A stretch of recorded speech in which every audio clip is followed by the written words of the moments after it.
Welcome to the new RiverCityGamers Podcast, hosted by SCXCR and Unreal 007, as well as many other members from the RiverCityGamers website. Stay tuned for all the gaming news, new pickups, and everything else we feel like talking about on the RiverCityGamers Podcast. Hello, welcome to the RiverCityGamers Podcast. I'm SCXCR. I'm Blondeguygamer, and for some reason we're whispering. I'm ShadowSnake, and there's something lurking in my room. It's the Nightman, and I'm the man of the night. You're too quiet! They don't want to start it. Okay. There is something we should clear up right now. Obviously, Unreal's not here. He's going to be taking some time off for some personal reasons, so we've had someone else step in to fill his shoes. So, hi. I guess I'll be the co-host in the meantime. Sorry for not having a podcast for, like, how long? Oh, whatever. I still showed up now and then, so it's just going to be a bit more of me, and that's about it, really.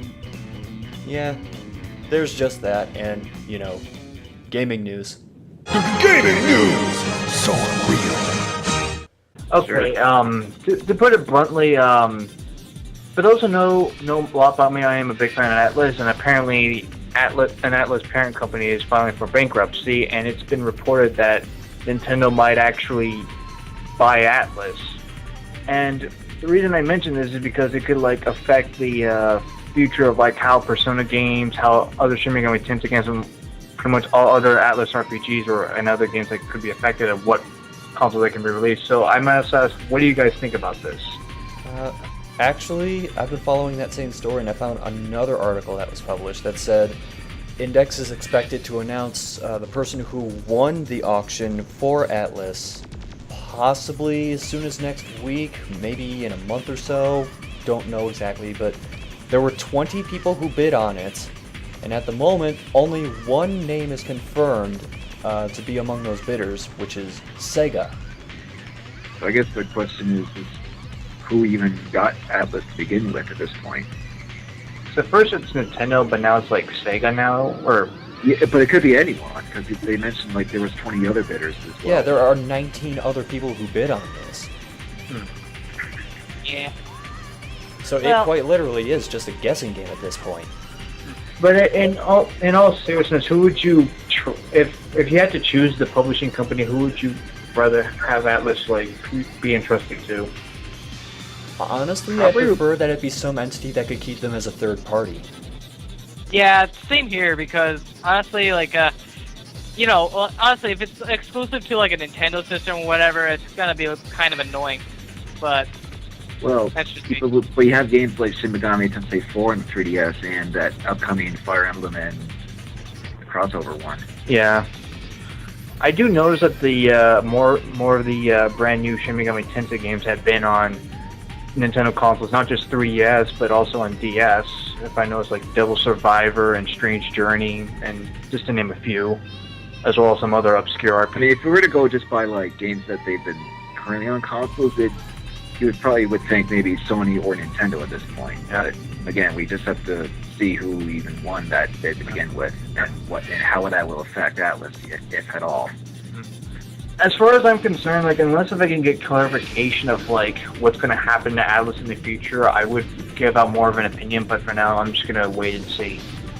Right. Well, I actually want to bring something up. I did mention that Sega was one of the bidders, and there might be a kind of a reason that Sega was bold enough to try and go after Atlus, and that's because they recently reported their profits are up 400% from where they were last year. Yeah, because if I recall, Sega was not in a very good financial place last year. No, they were not, but just for this past quarter, they recorded 12.9 billion yen in income, which translated is about $132 million.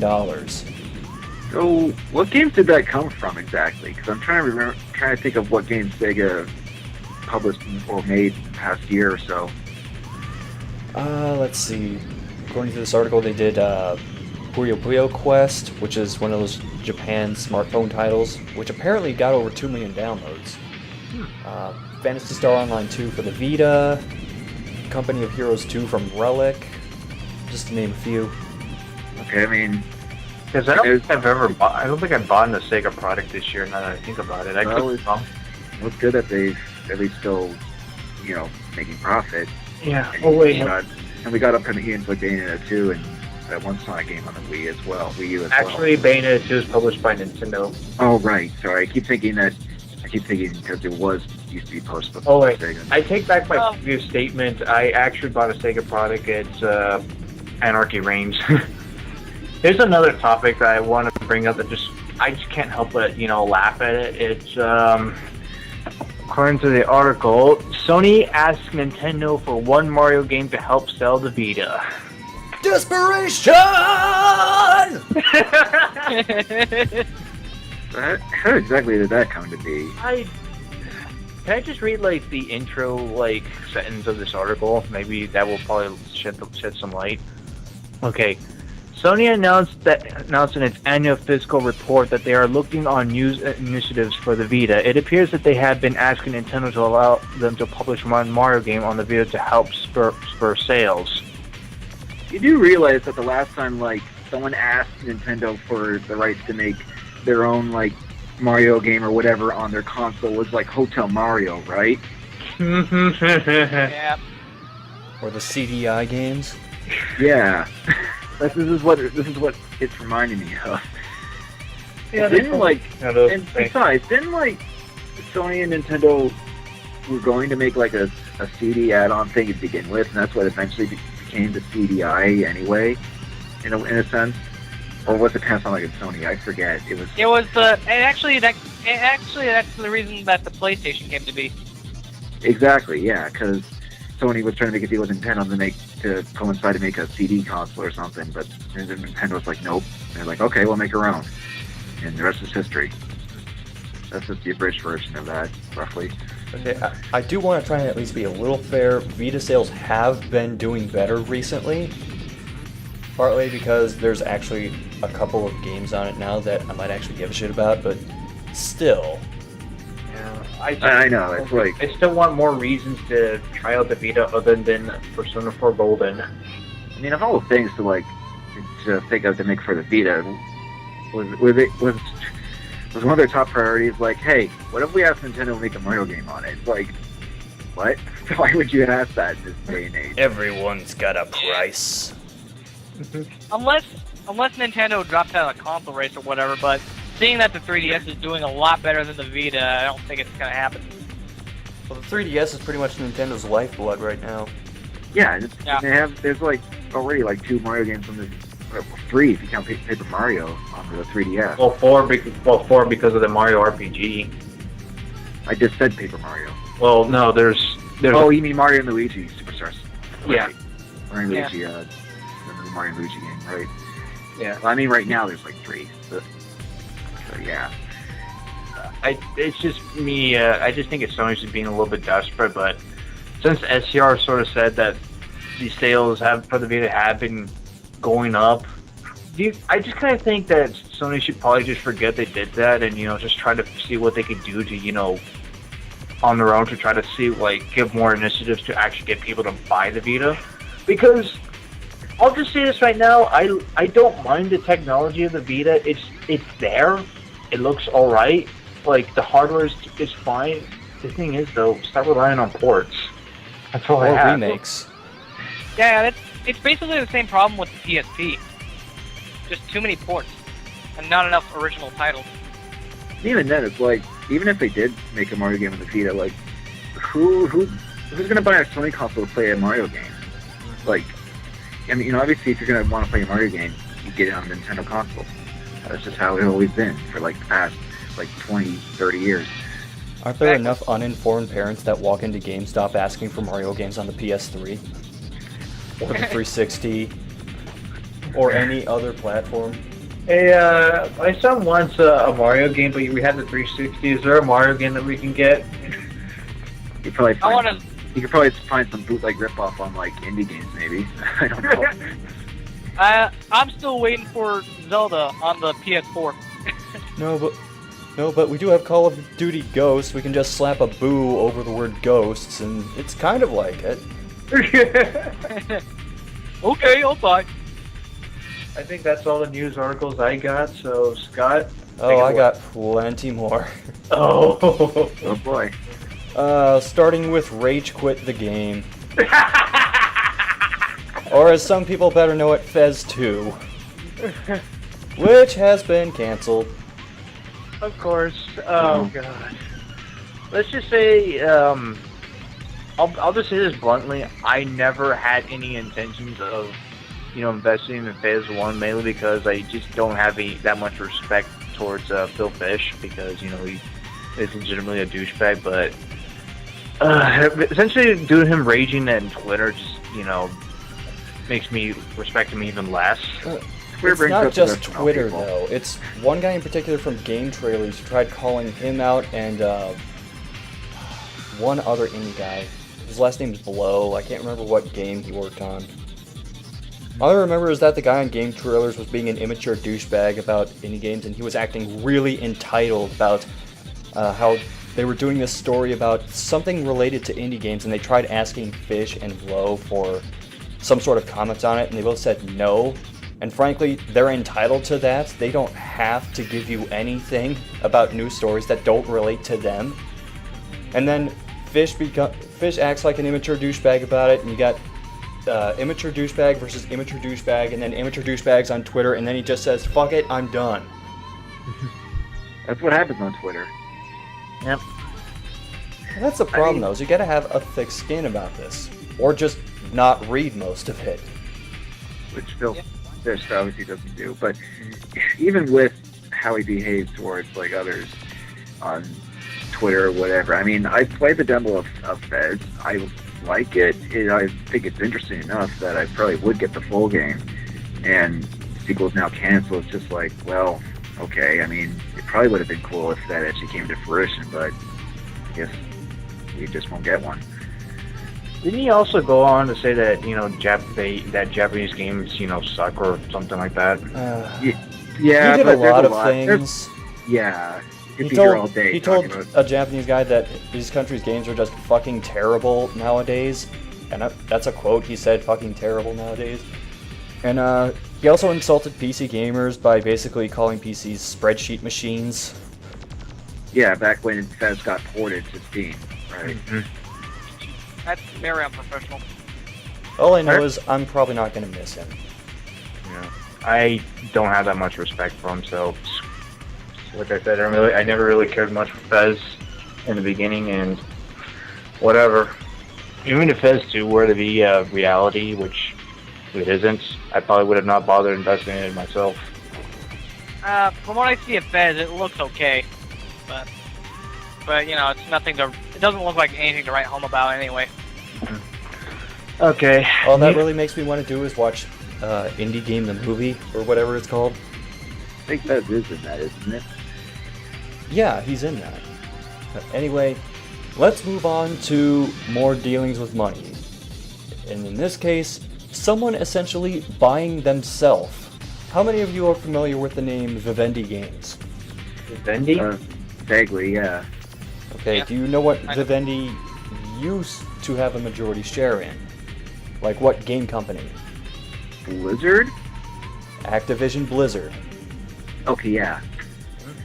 Well, that's not necessarily the case anymore, because Activision Blizzard essentially bought themselves from Vivendi to break off from them. And guess how much money they needed to do it? Probably like somewhere in the billions. $8.2 billion. Yeah. Well, hey, at least all the WoW subscriptions went towards something. Yeah, the WoW subscriptions, which have actually gone down regularly.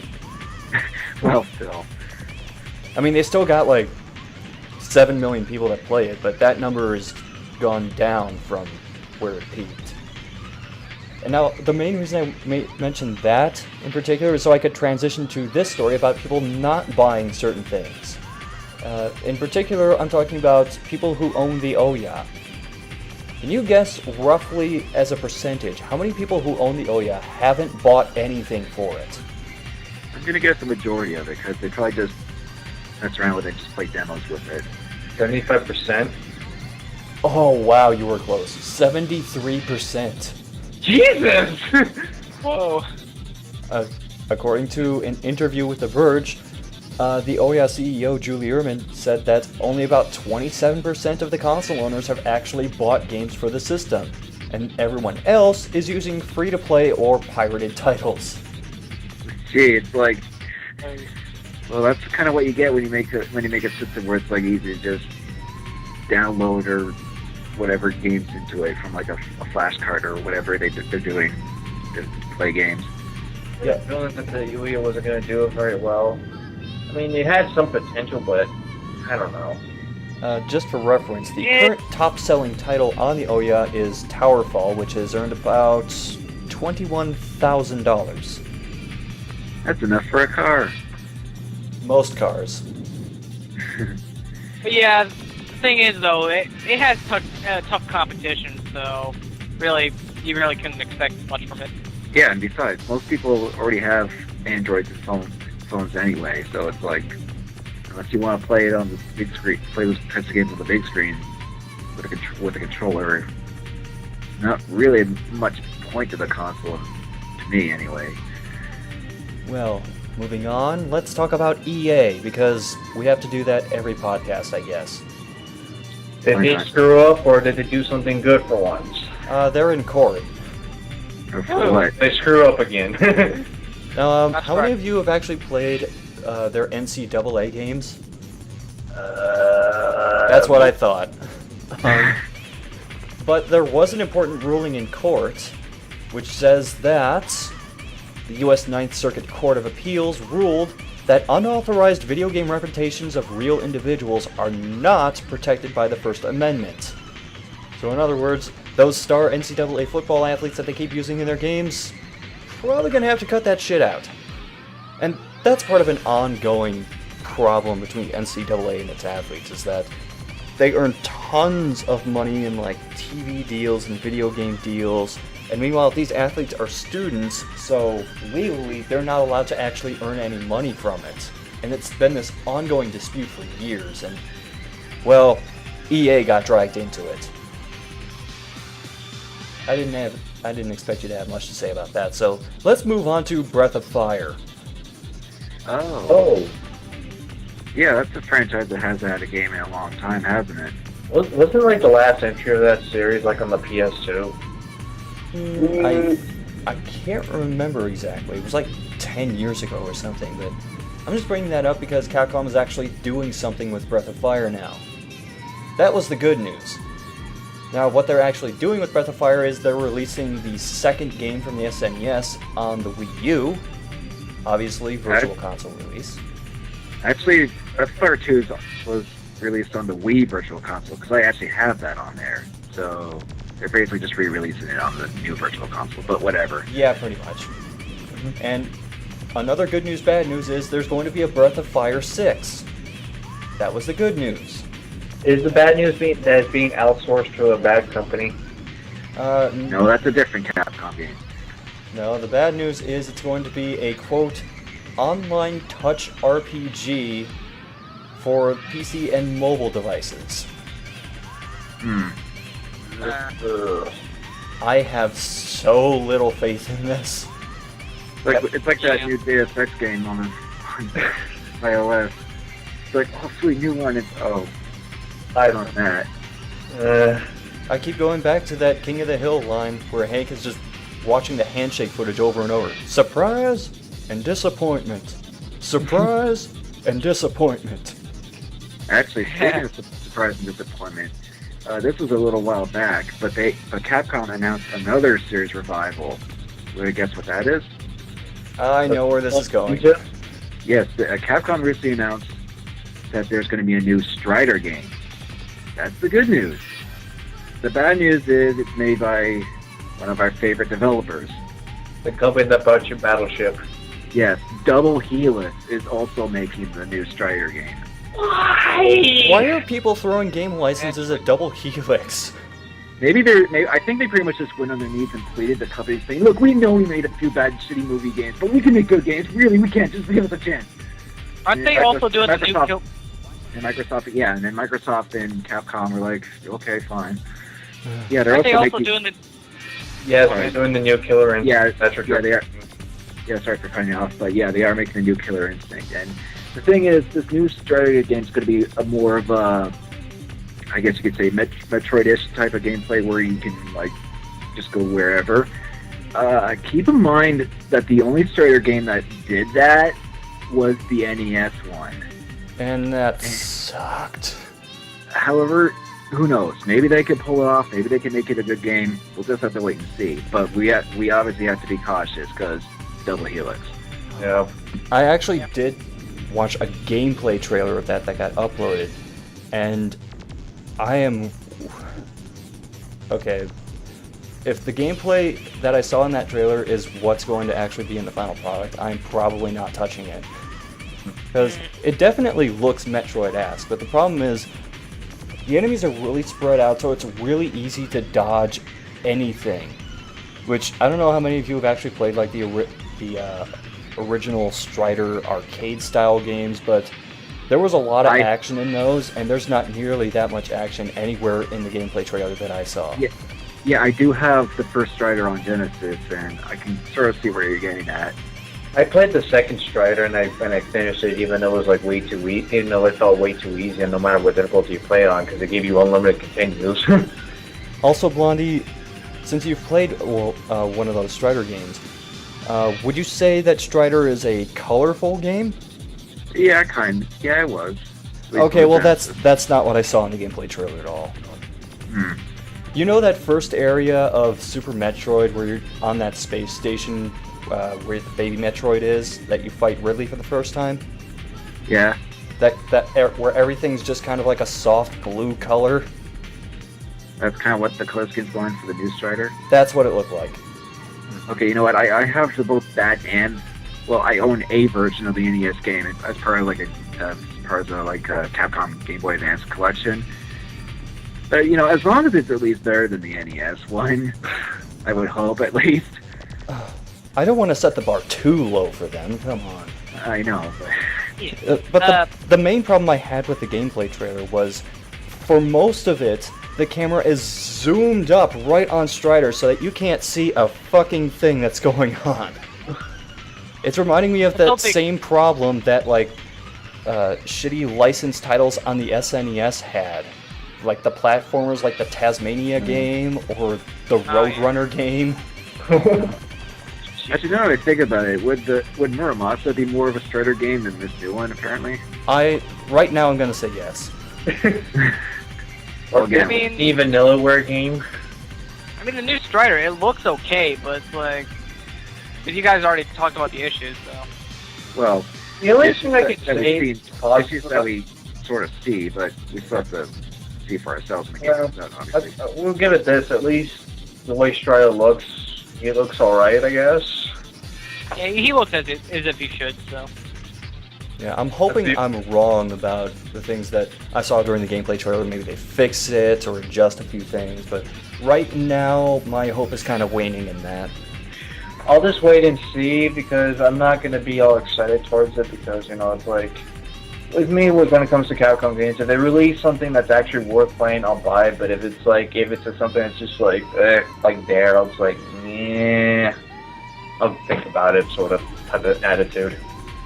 Well, I would trust Double Helix more than the company that's making Lost Planet 3, I'll say that. Oh yeah, we're also making a Ninja Gaiden spin-off. Oh god.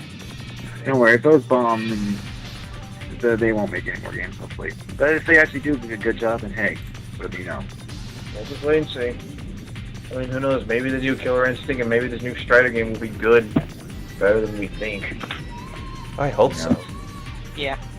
Okay, so, more news? No, we're done with news. I think that's enough of that. I think that's all we can handle for now. Let's go ahead and look ahead at what games are going to be coming out relatively soon. I'm starting off with 3 games that are... Yeah, these are going to be out by the time this podcast goes up. Can't help it, guys. We're recording this on a Friday. So, first game, holy shit, a Wii U title. Pikmin 3. Yay, finally a game for the Wii U. Woot. Too bad I never played Pikmin before, but what do I know? Neither have I, even though my brother has the games. Well, I'm the only one here First that's two. played Pikmin? I haven't played a Pikmin game in my life.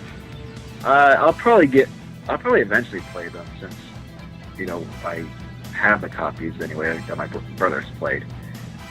I don't know, maybe I'll give Pikmin 3 a shot, see how it is. Alright, well, actually moving ahead a couple of days, actually to Tuesday when I'm going to post this podcast, August 6th, Tales of Xillia. Mm-hmm. Yay. Nice. Won't be able to get it right away, but yay. Yeah, I won't either because I'm buying the other game that's coming out August 6th, Dragon's Crown. I want both of those games. Damn it. Also, yay. My poor Won't be able to get that wallet. right away. Which, by the way, I saw a news article about this. Japan got it before us, obviously. Of course. And in its first week, it sold like 300,000 copies, so it's doing well so far. Good to hear. Oh, by the way, it's also coming out for the Vita. Moving on. Oh, right, I forgot about this.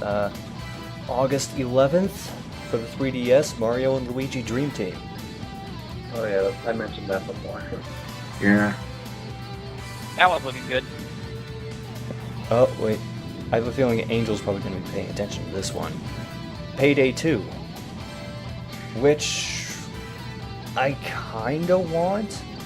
I would need to dedicate to the first Payday if I wanted to, be interested in the sequel. I can barely run the first Payday. I don't even know if I did over the second one. It's not a problem with running it for me, it's how interested I am in it, because they've added some new features, including like a safe house where you can dick around with other stuff and practice certain things without having to actually be on the heist. Which I'm okay with that for stuff like practicing shooting and shit like that, but most of the stuff in the game you do by holding F.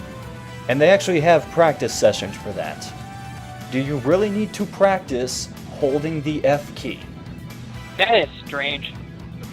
And speaking of also strange things, Saints Row 4, Oh, yeah. When is that game coming out? August 20th. Oh. I am not buying it. Really?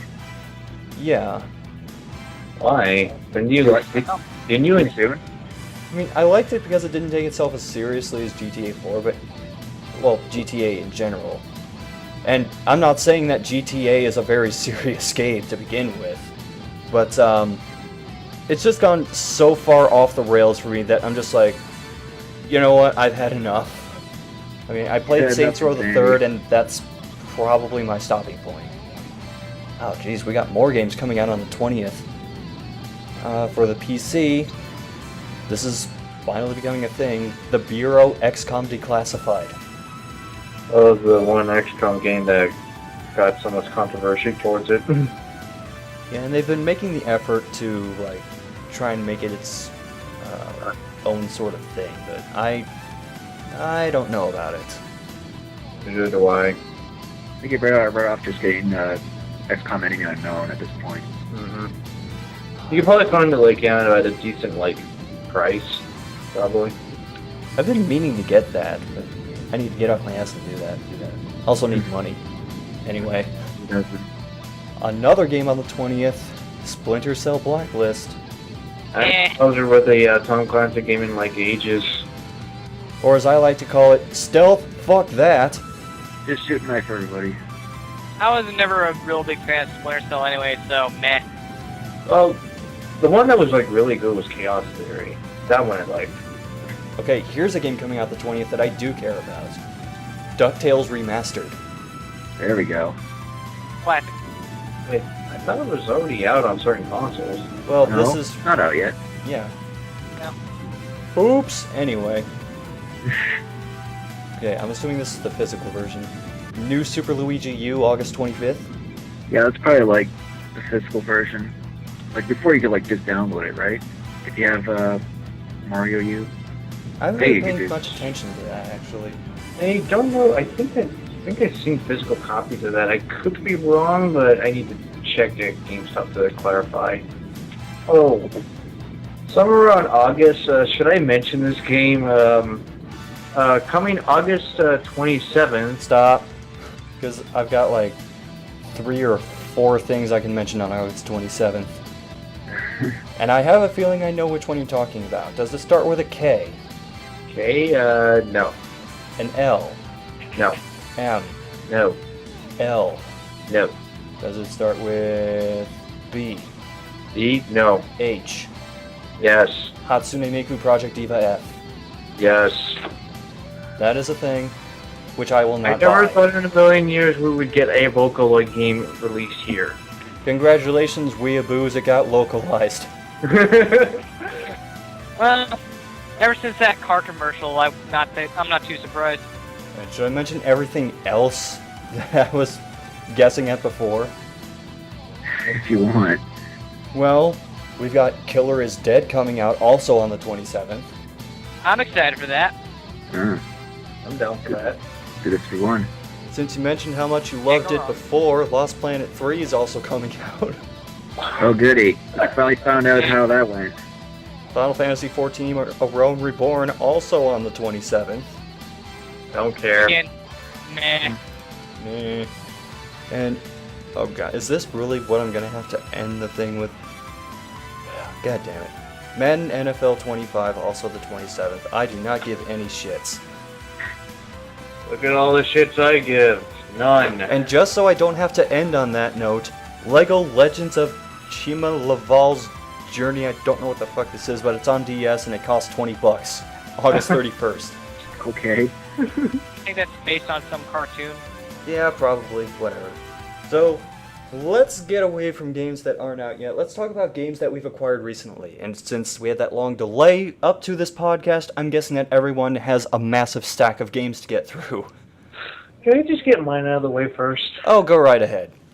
Okay, let's get off the downloadable games out of the way. Far Cry 3 Blood Dragon, Dust of Legion's Hail, thanks to Angel, Guns of Icarus Online, and The Walking Dead. Okay, physical games. For PSP, Final Fantasy Tactics. For PS3, The Last of Us, and I enjoy it so far. For DS, Golden Sun Dark Dawn, the sequel to Golden Sun. We had a field day laughing at this game at Kineticon, Persona Revelations for PlayStation 1. Smart. Yeah, good job with the localization of the original localization of Mark in that one. Okay, Project Cross Zone for 3DS. Of course, you guys pretty much knew I was going to get this. Shin Megami Tensei 4, limited edition, extra goodies. Woo. I got both Parasite Eve games. I got the Fatal Frame trilogy on PlayStation 2. I got the first Shadow Hearts on PS2. I recently picked up Soul Calibur 3 because why not, since I pretty much have a majority of them. The only thing I need is Broken Destiny. Spider Maker 2. And these two games were given to me by a certain someone. Zero. You want to know the good game or the bad game first? Oh, you guys are... Somehow say both at the same time. Harvey Birdman and Steel Battalion and Heavy Armor. Yeah, Steel Battalion and Harvey Birdman. You realize this means we have to find a way to get Zero like 20 copies of Mega Man crossover. Alright, so that's all my games that I know because I had a hard time looking for all of them, so you guys move on. I will go ahead and go next, and I'm going to start with my Steam games that I got. I only have a couple of them, and I've been playing both pretty regularly since. Torchlight 2 and Guns of Icarus Online. Now for the physical games, hold on. I finally got around to getting a copy of Mega Man Legends, the N64 version, and I also found a game that I've been looking for a while. Remember how I did that playthrough on Jumping Flash a really long time ago? I finally found Jumping Flash 2. Okay. And yes, Nice. I'm probably going to do a playthrough of that one as well, once I get more familiar with it. And this is actually a game I'd never heard of. Hoshigami Ruining the Blue Earth. It's an Atlus game, so figured I might as well give this one a shot. I also got Time Splitters on PS2. Not Future Perfect, just Time Splitters. Yeah, the first one. And while I was at Kineticon, I wound up getting Lunar Silver Star Story Complete. Made sure it had all the discs. It even has the little cloth map extra thing that came with it too. Okay, on the PS2, I got the first obscure game, the one which proudly says on the back, featuring music by Sum 41 and Span. Okay. I wouldn't want to advertise that about my game, but anyway, now a few Genesis titles, all of which are still in the box. I'm kind of surprised I was able to pull that off. I finally got a copy of Shining Force, and then also for the Genesis, I got Desert Strike Return to the Gulf, Jungle Strike, the sequel to Desert Strike, and Urban Strike, the sequel to Jungle Strike. And I'm not just saying that for clarification purposes, it actually says on the box what games they are sequels to. And even though these aren't actually video games, I figured I might as well mention it. I got the first 3 volumes of the Beautiful Joe show, as well as the original soundtrack for Beautiful Joe. And that does it for me. Okay, I think that just, well, I have a pretty significant amount of games too to mention, so should I go next? Go ahead. Okay, before Kineticon, I actually got a couple games. One was A Boy and His Blob on the NES, and that came with the manual. Another is a Genesis game that I found complete, and that's Starflight. It's basically just like a space game where you go around and explore planets and stuff like that. It's interesting because it comes with a fairly big booklet and a map, so finding that complete is pretty cool. At Kineticon, I got the first Silent Hill on PlayStation, so I now have all the main Silent Hill installments.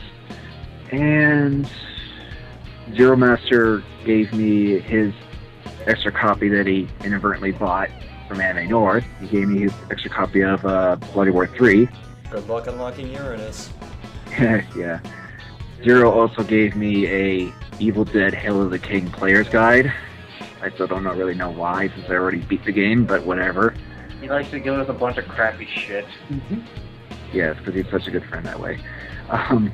Thank you, Steel Battalion, asshole. Okay, I think you made your point. At the GameStop that was in the nearby town of Unreal that we stopped by after Kineticon, I got Soul Calibur Broken Destiny. I mentioned I didn't have that in my Soul Calibur Legends review. Well, now I do. I just need Soul Blade, and then I'll have all the Soul Calibur games at this point. And also, thanks to Shadow here, I got the first Persona on PSP. Hope you like it. Yeah, hopefully I will. And thanks to SCR here, and again, Zero, I got a copy of Monster Hunter 3 Ultimate on the 3DS. So thank you for that. And also, we also stopped by Toys R Us earlier. I only got one game there, and that was Rhythm Heaven on the DS. And also at the same mall with that GameStop, it was we stopped at an FYI Games, and they actually had a FYE, sorry. They had like a bunch of games for like pretty much any system imaginable that you can think of, including like Sega CD and all that. And I actually found a copy of Soul Feast, yeah, insert ADGN, overused line there, for the Sega CD, and it's actually complete with the manual for only $5, so that was good. Okay, and then and after Kineticon, when SCR and Tiger Chimari were staying at my house, the next day I took them out for lunch, and decided to stop by at the main pawn shop I always go to, just to, show them around and stuff. And actually, SCR here found something that I didn't find before for some reason. That was a PlayStation 1 mouse. So that was a pretty interesting thing to find. And I do have games that are compatible with it, including ones that I actually just picked up recently. Because at Con Bravo, that I just went to last weekend as of this recording, I picked up a copy of Red Alert on the PlayStation, and that is compatible with the PlayStation mouse. So I could just play it on my PlayStation and just use the mouse there if I don't want to use DOSBox or something for my original copy.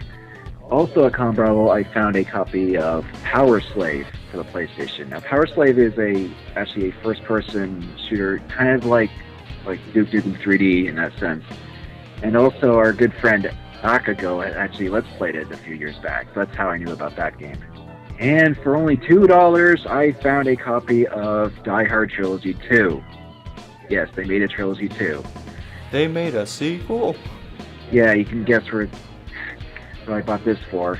You might see a review of this down the line someday. But yeah, and it is compatible with the mouse, at least the parts where it's like a rail shooter in both trilogies. And finally, for the physical copies I got a copy of Super Return of the Jedi at Con Bravo. And this is actually like an extra copy that the Game Chasers were selling over there. And I got the Game Chasers to sign it as well. Finally, for the Steam games that I downloaded, Baldur's Gate Enhanced Edition, it was on sale. Just Cause, and that was actually on sale for like 27 cents, which is like the lowest I've seen a game go for sale for. Another World, since it was like half off during the sale, the 20th anniversary edition anyway. And Guns of Icarus Online, because that's what we've all been sort of been playing or getting into lately. And most recently, because there's been a weekend sale going on for id and Bethesda games, I got the Quake 1 and 2. And that should be all of my games there. Alright. Oh yeah, I just realized I forgot one game, Metroid Zero Mission, from that one store. Okay. Yeah, I also forgot a game too. I got Feet of Fury for the Dreamcast. And this is supposed to be like a DDR style game, except you can play it with the Dreamcast keyboard. That's cool. Okay. So, this time I actually have some games to talk about. Holy you remember shit. the last time I was on? All we had to do was put the podcast off for a month. Yeah. Anyway, for a couple of Steam games, actually just not too long ago today, I just downloaded Dota 2 because, well, it's free to play, so why not? And also, months ago, I was able to get Serious Sam HD, The First Encounter. And as for physical games, well, when I was at Kineticon with the guys, I found they had Persona 4, and I heard a lot of good things about that, so I decided to pick that up, and I'm thoroughly enjoying that game so far. So. That you are. Yep. There will be many others in the future. Hells yeah. But and also months before that, I picked up a pretty popular game called BioShock Infinite, which is basically so far from this year probably one of my favorite games. And that's about it. Sorry that it's kind of short, but... No, we appreciate the short listings compared to like all the games we just listed off. Oh gosh. Well, better than last time, I guess. Is that all from everyone? I'm just checking to make sure I didn't miss anything. I'm trying to make sure I didn't miss like 20 other games I forgot to mention. Whatever. Okay, I think I got everything. Same here. And it looks... Oh wait, I forgot one thing. On the Xbox Live, I downloaded Jet Set Radio like months ago. Oh, nice. Yeah. And that's it for me. Okay, well, let's go ahead and get into our gaming discussion, which I'm actually basing upon a news article that I saw recently. News that's a long time ago, an American branch of an animation studio produced basically the groundwork for what would have been a Legend of Zelda CGI movie. And that got me to thinking not just about like the potential of a Legend of Zelda movie, but about how video game movies in general have gone, and well, most of them haven't been that great. Yeah. I mean, just doing like a cursory glance at like the Rotten Tomatoes scores of some of these. Actually, can anyone guess here what the one video game movie was that got a 0 on Rotten Tomatoes? That's a good question, because there's quite a few. It's an older one. The Super Mario Brothers movie? Nope, 13%. Is it a movie that Uwe Boll did? Oh, I have to try and find Uwe Boll's movies. Oh, there's one. 8%, 4%. The Street Fighter movie? Which one? The first one. No. The Legend of Chun-Li is actually worse. Yeah, because at least the Jean-Claude Van Damme one, you could laugh at it. The Chun-Li one does no. I might as well tell you because it's kind of a forgettable movie anyway. The Double Dragon movie. Oh.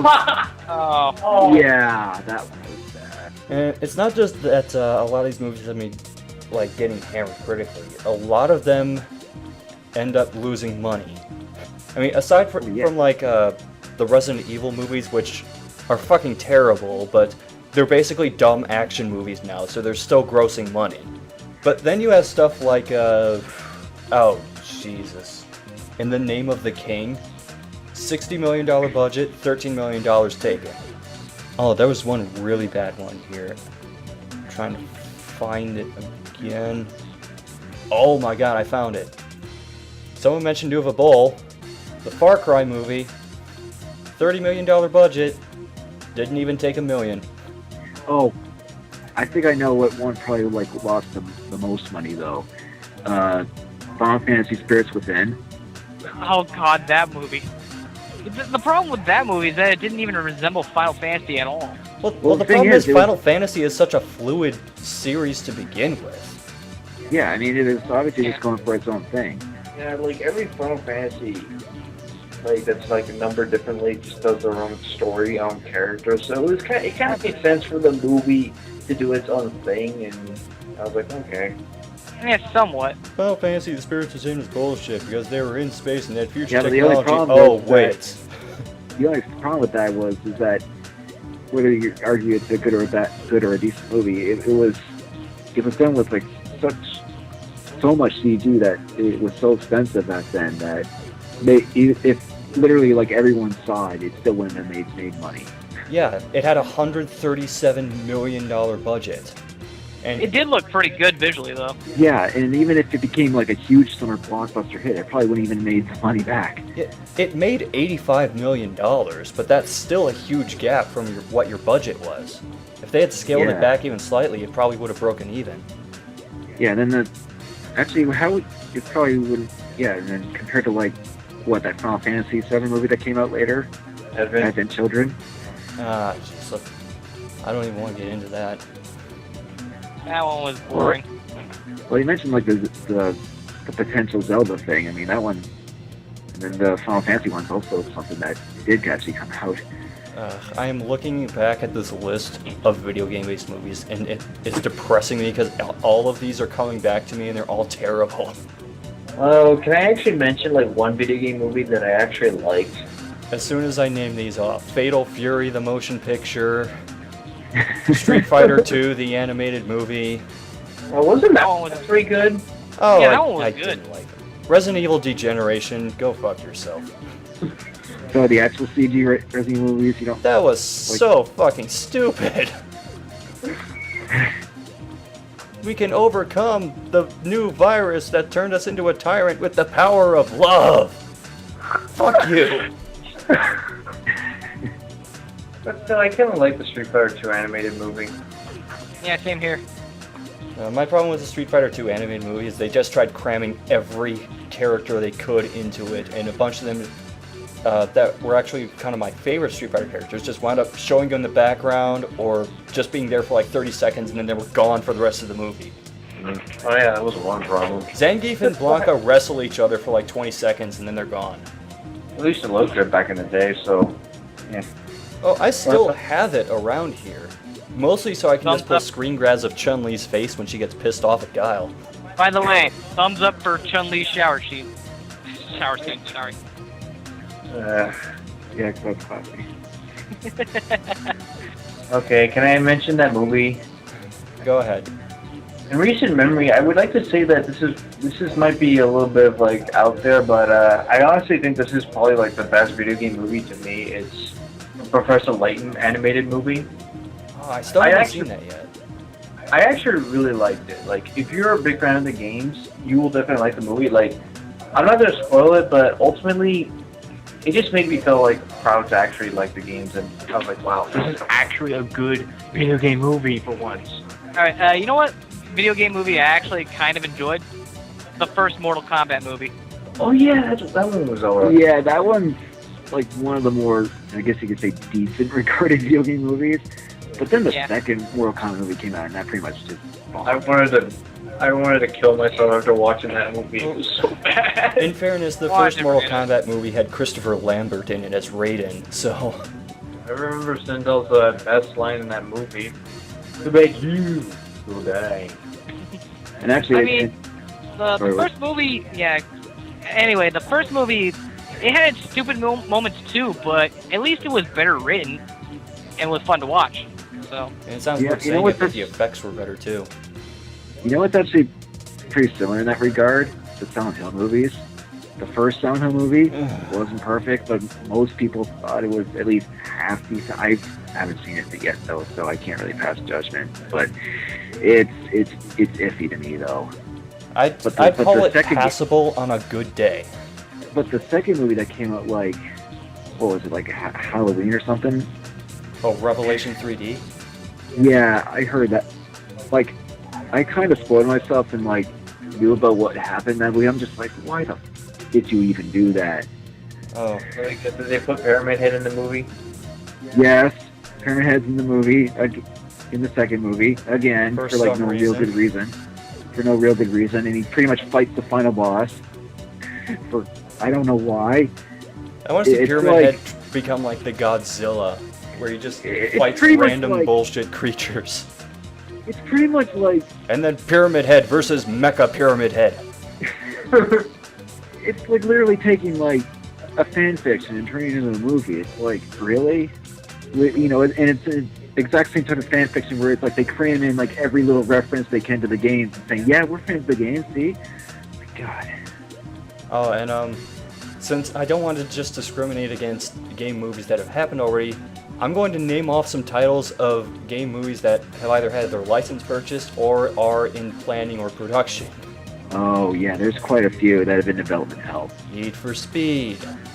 Yeah, because Fast and Furious, what's that? Another Resident Evil movie. So there's As long as Paul W. Anderson's still around to still make whitesploitation, he's going to keep doing it. This one I actually have some ounce of hope for. Assassin's Creed. It can work. Yeah, that could work. Wasn't there like something called Assassin's Creed Lineage, which is like a live action adaptation? Yeah, I'm not going to go into that. Moving on. This is tied for me for the most ridiculous of the bunch, Angry Birds. Yeah, What? because it's popular. Got to make a movie, right? Speaking of, it's popular, so let's make a movie about it. Gran Turismo. Oh, I remember you were going on. I was trying to guess Oh. which Sony licensed game is going to be turned into a movie. I tried guessing all the potential ones, and none of them were right. And then all of a sudden, it was like Gran Turismo. I'm like, of all series, what? Racing movie? I don't know. Yeah, the problem with Gran Turismo, though, is what do you do with that? You just take cars from a garage, race them on a track, and sometimes go for license tests. That's it. This is They're that. probably just going to shoehorn some dumb story into I mean, it. at least for like Need for Speed, you've got the street racing aspect of it, so you can go like the Fast and the Furious kind of route with that. But Gran Turismo, you risk ending up with like that Sylvester Stallone driven movie, which the only reason I remember that movie is not because it was good, because it wasn't. It's because of that one scene where Sylvester Stallone somehow smiles and frowns at the same time. How do you smile and frown at the same time? Stallone did it somehow. Anyway, I remember another one that was sort of like in development, but I think it's been stopped recently. And I think they were making a Bioshock movie at one point. I But the think thing I heard is- about that. Yeah, but the thing is, like, I forget if it was the director or something. Like, he couldn't get it like as an R-rated movie. It had to be like PG-13. But he basically just said, no, we're not doing it if it's PG-13. Because you know how violent Bioshock can get. Like, why? You're not going to dumb it down to PG-13. I think at one point, wasn't there going to be like a Devil May Cry live action movie or something like that? I don't know about that. But I do know that there was going to be a Metroid movie at one. I think that it was going to be directed by John Woo of all things. Oh boy. Because there was like, if you remember like the Metroid Prime commercial, they had like live action in it. I think those were like directed by John Woo or something. So I think something more might have come from that, but it never did, I guess. Shadow, I actually found what you were talking about. It's a report from way back at E3 2011, where they confirmed that Sony Pictures Screen Gems label was working on a live-action film for Devil May Cry. Problem, it was DMC Devil May Cry. And Shadow has left the podcast, so... Either that or someone knocked on his door. That was a pain in my head. They just chose the wrong Dante of all things. Hey, if it's any indication with most video game movies in development, it probably won't even come out. Well, let's just hope it never comes. Yeah. Then again, even if they chose the good Devil May Cry, they probably would have fucked it up anyway. If you could pick one movie... What game you would make a movie? What do you think you could translate well to the big screen? Fallout? Let me look at my games list. Maybe something like Fallout. I don't know. Or Borderlands, that could probably work. I'm not going to mention Persona because there's already a Persona 3 movie in the works. Oh, right.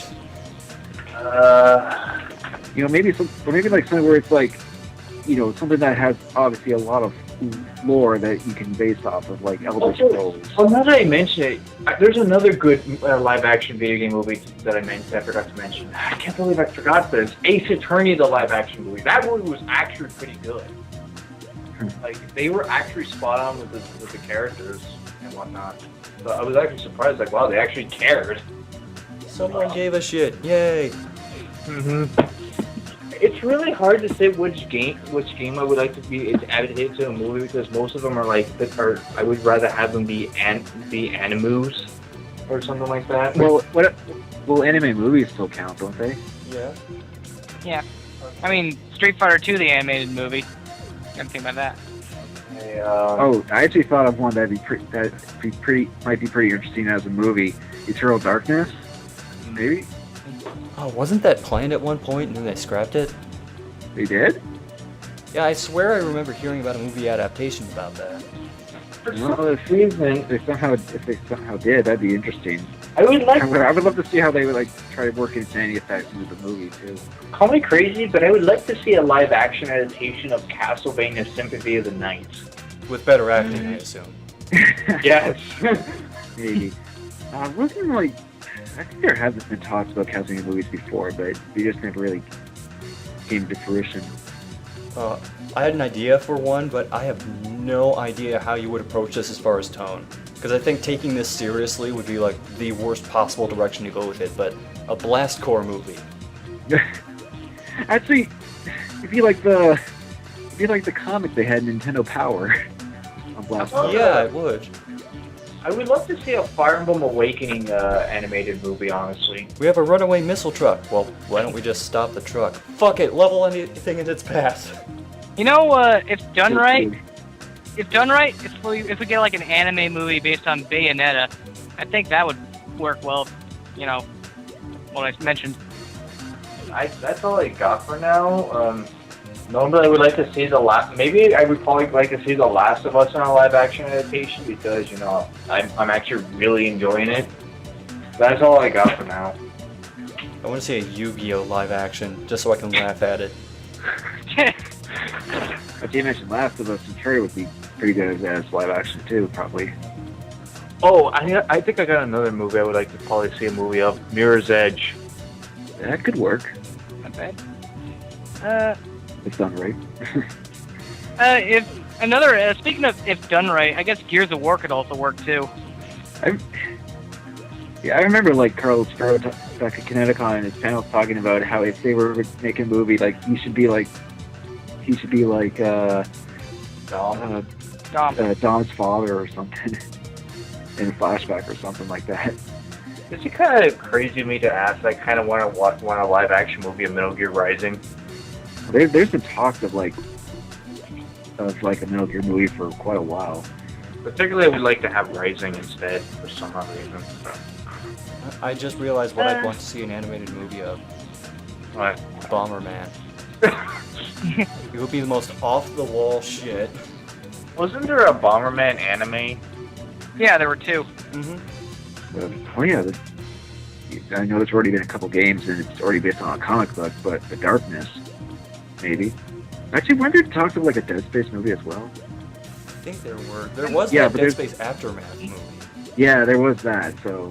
Oh, what about that's anime? I was thinking more like live action, but there's already like anime stuff on Dead Space. Since I like seeing a good superhero movie, I would love to see a live action movie of Infamous. Not a bad idea. Wasn't there talk of a Halo movie like years ago? There's been Halo movies. Yeah, but now there's an animated series or anime series. Now there's like a TV show coming out, I guess. I know there's like the anime movie, but I don't know about a TV series, but I'll have to check that. But I remember back when Halo 2 came out, there was talks of a live action movie, but that never came to be. Yeah, I mean, obviously with most video game movies, like even just getting them adapted and made is hard enough as it is, because you're adapting something that's meant to be interactive and play through and condense that into like a 2 or an hour and a half to 3 hour movie. It's like, yeah, you're basically gonna get the common criticisms like my playthrough of this game is better than this or something like that. Well, it's not just that. It's also like you gotta adapt it into a movie audience. So obviously there's gonna be a lot of liberties. Like Resident Evil movies, at least the ones done by Paul W. Anderson, it's like they're pretty much just dumbed down to the point where they're just action flicks with his wife. That's why I always call them wife-exploitation. They pretty much don't resemble the Resident Evil games anymore. I know, it's like they're pretty much just going for just to be a popcorn flick, so that people can just go to the movie and just enjoy it for just the action scenes or whatever. Well, at the same time, it's like, yeah, I mean, we as gamers don't make up the majority of that movie-going population, because we're always just staying home and playing video games anyway. Yeah, we have to spend $60 so it's always for a video game. very hard to. Yeah. So it's always tricky to get that balance, I guess, to where you can make a good adaptation and be successful with it, obviously. My 2 cents on this, like, eventually there might occasionally be a good video game movie, but after a while, you just shouldn't really keep your expectations, like, too high. You should keep your expectations kind of low, because it's just really hard to make an average, like a 2-hour movie about games that last, like, 4 or 30 or hours, depending on whatever. Like, imagine making a movie. Let's be fair here. Hour and a half. Yeah. This is why I am not giving that Mass Effect anime a chance at all. Well, isn't it like based off something? Like, isn't it like not based off the games, but it's like it's its own story? Like, it's like kind of, yeah. It's actually like a spin-off story based on one of your crew members from Mass Effect 3. Okay. James Vega. That was his name. I never played Mass Effect, but I just kind of read a little synopsis on it. Sorry if I mispronounced that. I just thought maybe it was like its own story or whatever. But yeah, that's my 2 cents. Like, it's really, really hard to give the true experience of like a video game story or interactive experience and like try to condense into like an hour and a half like film. Or take something that didn't really have much of a plot to begin with and try to come up with your own plot for it. You might as well just say, like, let's make a movie about Pac-Man. Yeah, if they made a TV show about Pac-Man, I don't say why not. In fact. Why'd you have to remind me that was a thing? You know what? That's what we're ending the discussion on. Fuck it. Because adaptations. Let's just go ahead and go into viewer questions now, because... Okay, we have one viewer question. Guess who it's from? Our favorite. Go! The one and only. And he asked, what are some of your favorite / most disturbing deaths / game overs / bad endings in video games? Thank God Angel's not here, or we'd be hearing about Waxworks for like 20 minutes. Let's just all mention that and get out of the way. Yes, the deaths are disturbing. Okay, moving on. Well... I want to say a few things, or actually one thing. I'll talk about, like, let's just say the many deaths you get in Resident Evil 4, because there was a shit ton in that one. Oh yeah. Oh yeah, that one. My favorite is when you go to the dock and just shoot the water and you get eaten instantly. Yeah. I remember there was also one where one of the enemies just spit acid on your face, and then you get a close up on that. You can even get cut in half by a boulder, if I recall. This is kind of obscure. Capcom pretty much went all out. Oh, sorry. This is kind of obscure, but there was a crappy Newgrounds Flash game. I think it was called Asylum. But there was an Easter egg in that game where you could open up the staircase leading down, and there would be a zombie down there that was having a dance party, and you would essentially dance to death. Mm-hmm. It was absolutely stupid, but for some reason I still really like that. Well, it's supposed to be dumb, so. I got one. It was back when I first found the Space Quest collection, and Space Quest or any Sierra games, they tend to have some pretty brutal deaths now and then, because, adventure games like those, there are a lot of ways to die. I remember when I played Space Quest 3, one of the first things I remember doing was just trying to get through that. You basically, get brought aboard a jump ship, and you're basically just trying to get out of it. But one time I typed in, because it was an old parser game, you had to type in the command. So I basically typed climb to see if I could climb up stuff. And then Roger got his arm cut and he saw blood and he fell over and died. And that was one of the game overs. That got me. I was like, oh wow, that's pretty violent for a really old game back then. Actually, I have one I want to mention just because I know for a fact Akago played this because I saw him highlighted on his channel. Maniac Mansion. After you drain the pool and you go to the bottom of the pool, there's a button that says, basically, do not press this button. And if you do press that button, the mansion gets nuked and everybody dies. Oh, that also reminds me of, actually probably one of my favorite game overs is the one in the neighborhood, where you basically just jump down a hole that says, don't jump in this hole, you will die. So of course you do it, and then that's it, that's game over. And that actually counts as sort of an ending, because you get credits right after. Game over, yeah! Oh, and I'm not sure if this actually counts or not, but Blondie, you played Banjo-Kazooie, so I know you'll get this. You know the, I guess you'd call that a bad ending, where if you get a game over, it'll show 2D actually getting her cuteness sapped out of her and put into Grunty. Yeah, that actually You know how that happened every time you quit the game? Yeah, that happens every time you save and quit the game too. It's I didn't get game over, I'm just putting it off until later. Yeah. Didn't Donkey Kong 64 do the same thing? I forget. I'm not sure. I think it did, because I remember that happened in Banjo-Kazooie. I was just going to say, it happened in Banjo-Kazooie, but if you beat the game, it just sort of it doesn't show that scene if you beat the game. It's like the game is trying to guilt trip you into playing more. Yeah, because I remember in Donkey Kong 64, what that did was basically, I forgot the villain's name. Oh, jeez, I gotta play Donkey Kong Country again. K. Rool. Yeah, there we go. Yeah, his a little ship thing would actually I forgot what it was, but it would shoot this big weapon or at least show it about to charge up, and it's about to hit the island that Donkey Kong and his friends live on, and that was pretty much the end of it. That's basically Rare loves to guilt trip you or something. I do remember kind of feeling a little bit disturbed of some of the deaths in the first Dead Space. Dear God, they can be really gruesome. I actually heard the ones in Tomb Raider are pretty gruesome too. Oh, I've seen some of them. Oh dear God, it's I feel so bad for Lara Croft suffering those poor deaths. It's I know she's a fictional character, but oh dear God, they're brutal.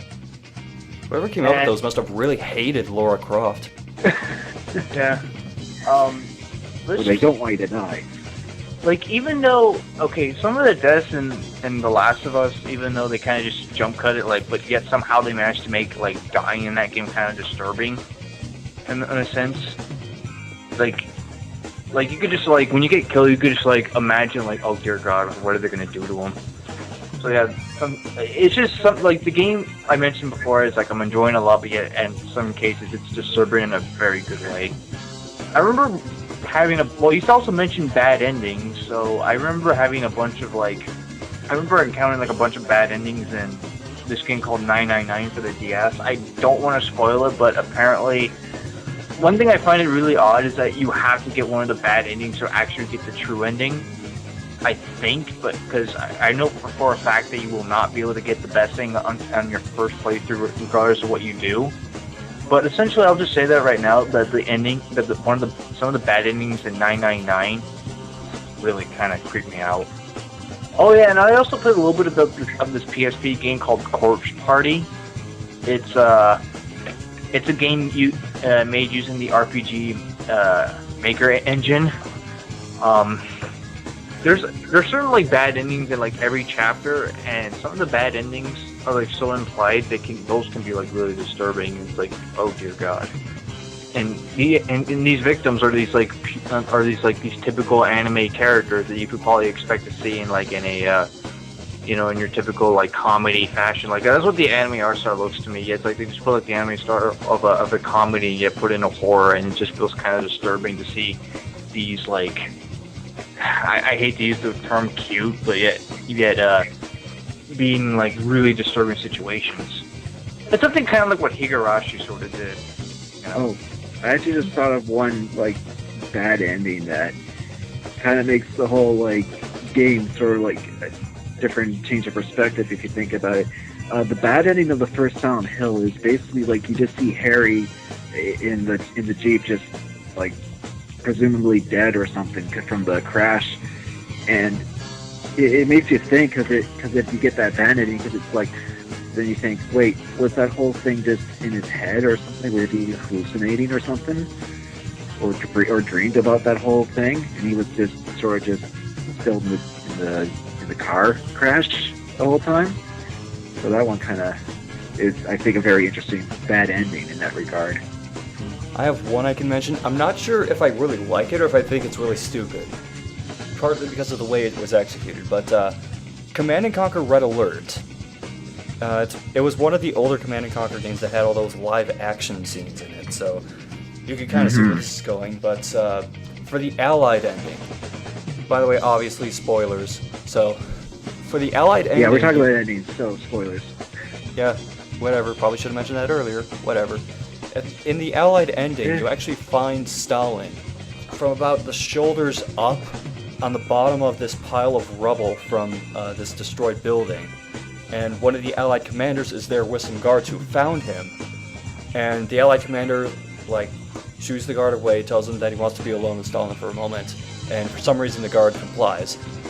And instead of, like, saying anything or, like, having any last words with him, he finds a bunch of rubble, buries Stalin so that no one can find him again, even though the guards know exactly where he is now anyway, so I don't know why he did that. And then as he's walking away, he strikes what I can only describe as a dance pose. And I still don't know why he does it. Victory pose, maybe? I guess? Although when he does it, he acts like he just finished doing some, like, exotic Spanish dance. Which is weird, because I'm pretty sure it's a German character. No, German or Greek, I can't remember which. But anyway, that's my last 2 cents on that. I think I mentioned all I wanted to say, so I got nothing else. Yeah. Yep, same here. Okay, well, if anyone has a question that they want answered for the podcast, you can ask us in the comments section of the YouTube upload or on our website. You can also ask us at our Facebook group, facebook.com/RiverCityGamers. But in the meantime, let's get into video updates. And, you know what, Nightman, you haven't been here for a while. Are you working on any videos? Let me think. I haven't been too motivated recently, but there's still Toku Vision. I gotta work on more of the script of Kamen Rider Kiba review, and I still gotta find some games to review for the future, so... don't expect to, as of right now, don't expect too much, but that one video. Moving on. I think I'm not sure if I mentioned this already, but I made scripting progress and a review that I want to do, but I've been holding it off due to, working a lot and all that stuff. So it's Metal Gear Rising. I want to at least do a video review on that, but I just hadn't had the patience to, wanting to go through with it. But I will But it's like something I at least want to do before I move on. Like I have any thoughts on doing anything else. Because at least I have the script at least typed, but I just need to finish it so I can at least do something with it. But don't expect that much from me anytime soon. Anyway, guys, moving on. I'll go next. Now, I am working on the next part of the Bloody Roar retrospective covering Primal Fury and Extreme. However, there are a few things that are going on in my life that are going to get in the way of that. I've got like a page and a half scripted, but the most pressing matter at the moment is that I'm going to be moving. Again. In fact, on Monday or Tuesday, I have to sign the lease on it, and then in a couple of weeks I'll be moving again. So in the meantime, I'm going to try and do as much recording as I can. And also, I mentioned before, but I'm likely doing a Jumping Flash 2 playthrough for my personal channel, and there is another playthrough that I'm going to try and work on for the RiverCityGamers channel, although I don't want to reveal what that is just yet. And I believe that does it for me, so Bloody? Yes, I'm currently working on the next animated sequel. I've recorded game footage for it, as well as I'm writing the script for it at the moment.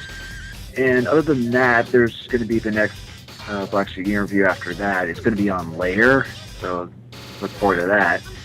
And as for anything else, I do have a couple ideas for maybe something for the YouTube channel on RiverCityGamers, as well as maybe do some more Let's Plays on my own personal channel as well. We'll see about those, though, if I actually get around to doing those. But that's about it for me. Well, I believe that takes us to the end of the podcast. Man, if I bring up like a certain topic, SCR, you probably know this one. Okay. I've been wanting to bring this up for a while, but essentially I've been following a particular Kickstarter. Well, it's not on Kickstarter, it's on something called indiegogo.com. The game in question is Yatagarasu Attack, and it's by 3 former developers who were involved with the SNK/King of Fighters franchise, and they're making this original 2D fighting game to play out more like the old school fighting games. Their goal is $68,000, and so far I just contributed right now, and their total amount that they've raised so far is $51,142. But here's the thing: they have 9 days left to reach that goal. So the reason I bring this up is if you're a big fan of fighting games, I'll have a link to the Kickstarter and the podcast, so you can take a look at it. There's a trailer for it, and there's different perks as to what you can get if you contribute and whatnot. So just if you want, go ahead and contribute if you like. As for me, I'll just keep looking into it, see if it will be able to make it or whatnot. But that's all I got to say. Okay, now we're at the end of the podcast. Once again, I am SCXCR. I'm Blondeguygamer. I'm ShadowSnake123. And I'm Nightman39. And I'm going back to Guns of Icarus. Screw you guys, I'm going on my airship. Can I join? Can I join, please? Maybe.